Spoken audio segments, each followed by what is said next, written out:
Nouvelle édition de ETV Newsweek, bienvenue à tous, je suis Christine Kelly et on commence avec les titres.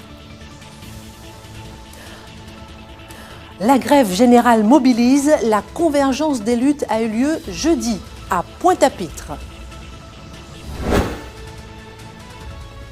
Démarche sociale en ligne, la CAF et la sécurité sociale à la rencontre de la population. La vente directe des agriculteurs plébiscitée à Petit Canal, plus de traçabilité, plus de qualité.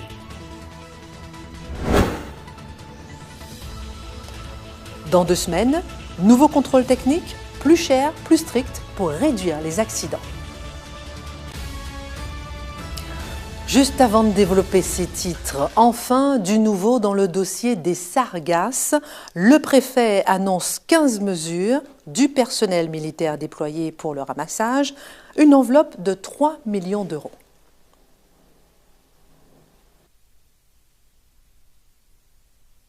On peut désormais pousser un grand ouf de soulagement en ce vendredi 4 mai. La presse était conviée en préfecture à Basse-Terre afin de relayer les mesures prises par le gouvernement dans le cadre de la lutte contre l'arrivée des sargasses en Guadeloupe, mais aussi en Martinique, à Saint-Martin, à Saint-Barthélemy et dans une moindre mesure en Guyane. Pulsar, le plan d'urgence local sargasse est désormais activé. Ce plan se décline en 15 points, en passant entre autres par la nomination d'un référent national sargasse, la mise en place d'une cellule de pilotage national interministériel entre celui des Outre-mer, le ministère de la Transition écologique et solidaire, le ministère des Solidarités et de la Santé et le ministère de l'Intérieur. Des moyens financiers ont donc été débloqués, 3 millions d'euros répartis entre les départements touchés, dont la moitié pour la Guadeloupe, et le déploiement de moyens humains pour le ramassage. Mais pour l'État, la priorité reste tout de même la santé des personnes. La question des sargasses est assez simple finalement. Il faut les ramasser vite, parce que si vous ramassez vite les sargasses, eh bien, elles n'ont pas le temps de se décomposer et donc il n'y a pas d'émissions de gaz potentiellement dangereux pour la santé des personnes. Alors une fois que j'ai dit ça, ce n'est pas simple, puisque quand il y a un afflux massif, c'est extrêmement difficile d'y faire face. Et c'est pour ça que donc, le gouvernement a arrêté un plan d'urgence et que dans le cadre de ce plan d'urgence, depuis hier soir, 2 officiers de la sécurité civile sont à pied d'œuvre en Guadeloupe et ils vont aider les collectivités, les communes et les intercommunalités à s'organiser pour ramasser les sargasses et les épandre. Nous allons aussi mettre des moyens, vous allez parler des moyens financiers, mais des moyens humains en renfort, services militaires adaptés, travaux d'intérêt généraux, chantiers d'insertion. Tous ces moyens vont venir en complément des moyens dont disposent les communes et intercommunalités. La Désirade, touchée de plein fouet par l'échouage des sargasses, comme d'autres, bénéficie aujourd'hui d'un accompagnement personnalisé. Il y a un problème effectivement à la Désirade, mais il y a plus particulièrement un problème sur l'ensemble des îles du Sud. À la Désirade, ce qui est fait actuellement, c'est 3 choses. D'abord, le maire a demandé le financement de matériel supplémentaire et il a bénéficié d'une dotation d'État qui lui permet d'utiliser du matériel neuf. Il y a également une intervention du conseil départemental, puisque vous savez que le conseil départemental intervient sur l'ensemble des ports et le conseil départemental est intervenu sur le port de la Désirade pour faire en sorte que les communications maritimes en particulier soient rétablies rapidement. Désormais, il va falloir penser à l'avenir et se préparer contre les prochaines arrivées massives. Ce qui n'a pas été réussi au niveau national cette semaine l'a été en Guadeloupe, une union des syndicats pour manifester. Un défilé dans le calme, sans violence, la convergence des luttes, tant espérée par les syndicats dans l'Hexagone, a eu lieu ici, en Guadeloupe. Le climat social tendu mobilise, même la population irritée par les perturbations soutient les grévistes. Reportage Jean-Marc Rabarijeune. Le mouvement syndical guadeloupéen était en action ce jeudi matin. À l'exception de la CFDT, tous avaient répondu présent à l'appel pour une grève générale intersyndicale illimitée.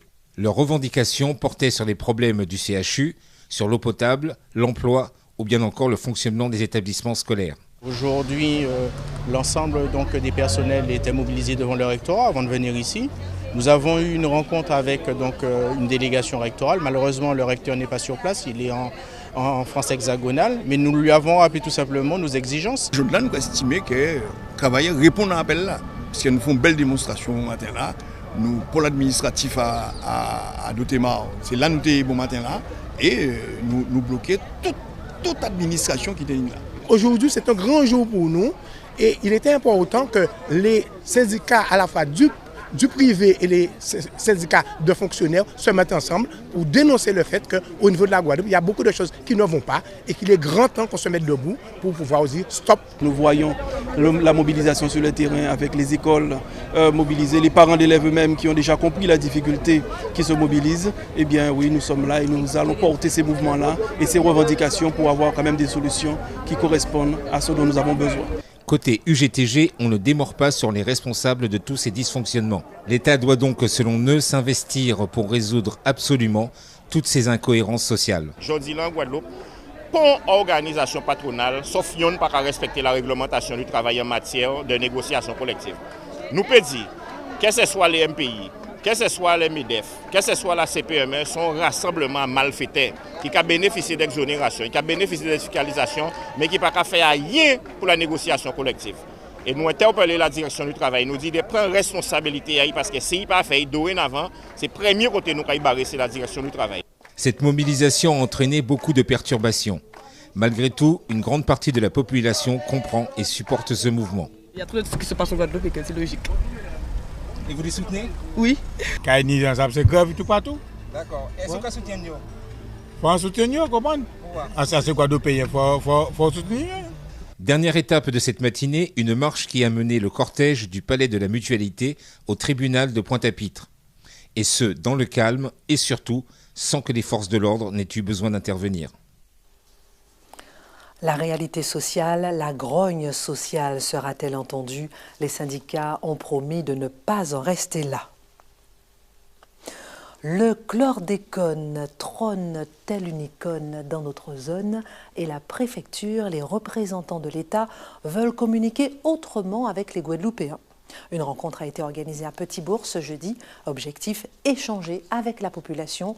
La carte officielle de la contamination des sols a été mise à la disposition de tous. Vous pouvez la retrouver sur ce site qui s'affiche. Toujours dans le même sens, c'est-à-dire les institutions qui vont à la rencontre de la population, on a noté mercredi la journée organisée par la CAF et la Sécurité sociale. Objectif, aider à faire ces démarches en ligne. Plus simple, plus efficace, plus rapide. Mike Saint-Auré. Une journée d'initiation et découverte de l'administration en ligne se déroulait ce mercredi au centre commercial Colin de Petit-Bourg. En partenariat avec l'agence Communication Solutions Business, cette journée mettait à disposition des stands de la CAF et de la CGSS où les usagers pouvaient apprendre à réaliser leurs démarches en ligne. Toutes les démarches qui pourraient être faites du genre prendre une attestation ou refaire sa carte vitale et bien d'autres encore peuvent être faites directement sans se déplacer. L'utilisation des e-services faisait souvent l'objet d'une forte appréhension, mais les mentalités évoluent grâce à ces initiatives. Une manifestation comme aujourd'hui, ça permet à ces personnes aussi d'être un petit peu plus motivées. Donc ils pourront directement faire les démarches en ligne, sur place aujourd'hui. Et la ville de Petit-Bourg a déjà mis en place pas mal de cyberbases pour permettre aux usagers de se renseigner et puis d'apprendre. Pour moi, ce n'est pas un obstacle. Et dans les constats que nous avons à faire, parce que bon, nous faisons un peu la promotion dans les entreprises et dans des surfaces comme ici ou ailleurs. Et il n'y a pas beaucoup de réfractaires, vraiment.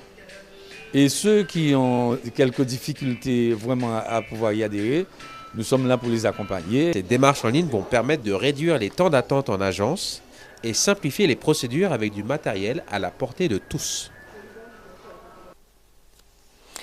Petit retour sur une journée pleine de créativité. Elle a eu lieu la semaine dernière au Gousier. Il s'agissait d'inciter les femmes à créer leur entreprise, une tendance qui répond à une réelle attente face à la réalité du chômage. Retour sur cette rencontre appelée l'Entrepreneur Day. Jean-Marc Rabarijeune.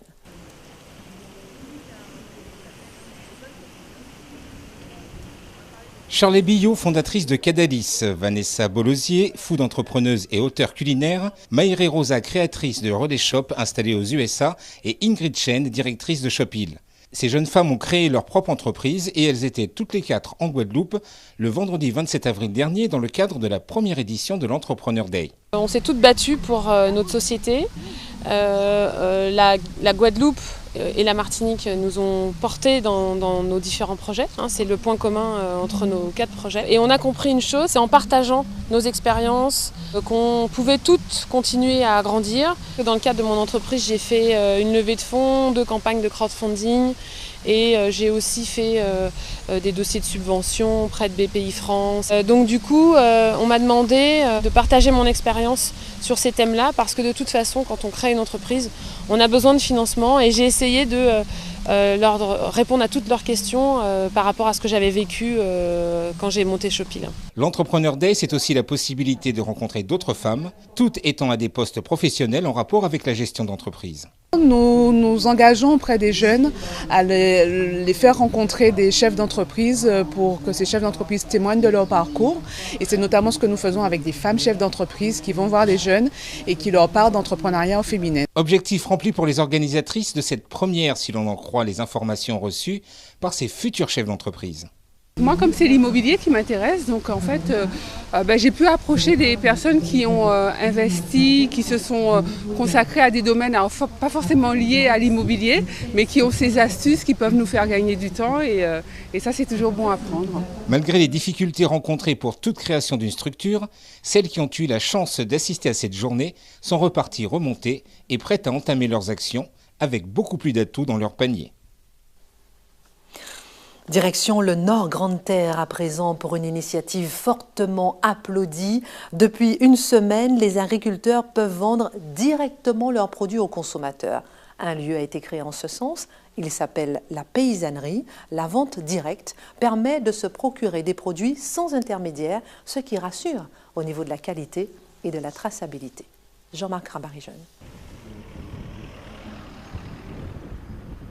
Comme chaque semaine, le parking du stade municipal de Petit Canal accueille le marché de la ville. Aujourd'hui, il y a foule. Les représentants des différentes institutions, plusieurs dizaines de personnes, tous se sont venus assister à la naissance de la paysannerie. C'est un bâtiment qui sera mis à la disposition des agriculteurs pour leur permettre de commercialiser les produits de leur exploitation et ainsi pouvoir proposer à la population des produits de qualité. La gestion de cet espace sera l'affaire d'une association d'agriculteurs canaliens. La population pourra trouver tous les produits locaux, les produits bruts, les produits transformés, de l'artisanat aussi. Donc vraiment c'est un lieu qui va mettre en dynamique, si on veut, le Nord Grande-Terre. Marie-Christine, bien que résidant sur une commune limitrophe de Petit Canal, est une habituée du marché. Elle espère beaucoup de cette nouvelle structure. La maison d'agriculture, il était grand temps qu'on le fait sur le Nord Grande-Terre pour amener un plus à la population. Donc j'espère qu'on aura de très bons résultats avec les agriculteurs, surtout, et qu'on va chercher tout ce qu'on trouve dans le Nord Grande-Terre, qu'on le trouvera. Maintenant, c'est aux agriculteurs de jouer en s'installant sur cet nouvel espace, la paysannerie. Avez-vous une voiture ? Si oui, ce sujet va vous intéresser. Le contrôle technique va se durcir. Dans 2 semaines, il y aura plus de points à vérifier. Votre véhicule devra être réparé plus vite. C'est une obligation européenne, l'Europe qui estime qu'il y a un lien entre le nombre de morts sur les routes et l'état de nos véhicules. Son objectif est donc de réduire de moitié le nombre de victimes sur les routes. Explication, Mike Saint-Auré. À partir du 20 mai, le contrôle technique va s'endurcir. Pour améliorer la sécurité du trafic des véhicules, de nouveaux points de contrôle et une nouvelle catégorie de défaillance verront le jour. C'est des normes environnementales et des normes européennes, tout simplement.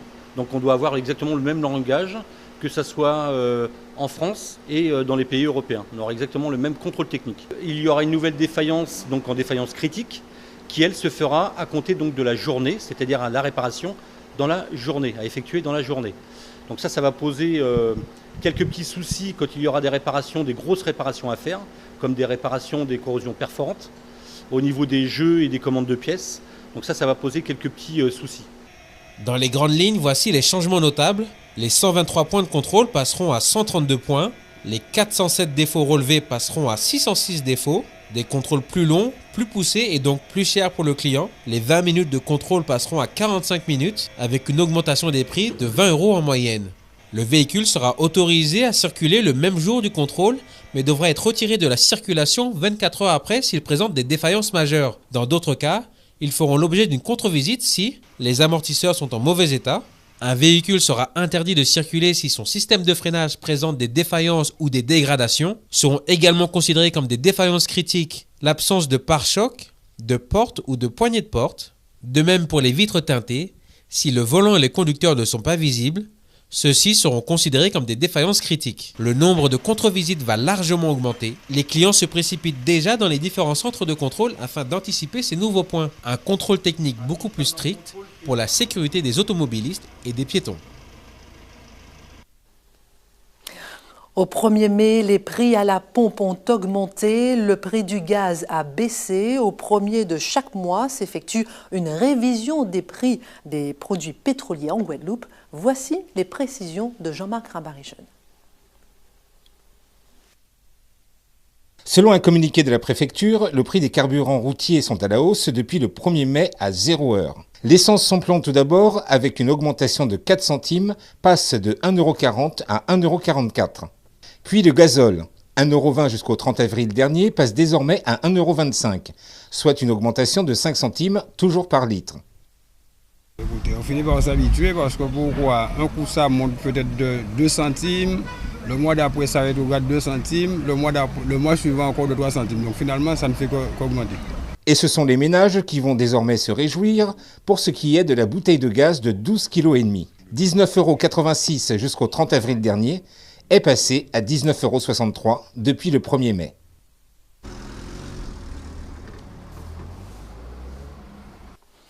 Et avec un peu plus de recul, sur un an, le prix du carburant comme celui du gazole a augmenté, celui du gaz en revanche a baissé. Dernière info avant de refermer ce journal, vendredi prochain s'ouvre la 24e édition du FEMI. Le Festival régional et international du cinéma de Guadeloupe aura lieu dans une vingtaine de communes partenaires pendant une semaine. Le thème, le cinéma afro-américain, similitudes et différences. Fin de cette édition, merci de nous avoir suivis et pour mon plus grand plaisir, je vous retrouve la semaine prochaine sur le terrain en Guadeloupe avec ETV. En attendant, grandissons ensemble sur ETV.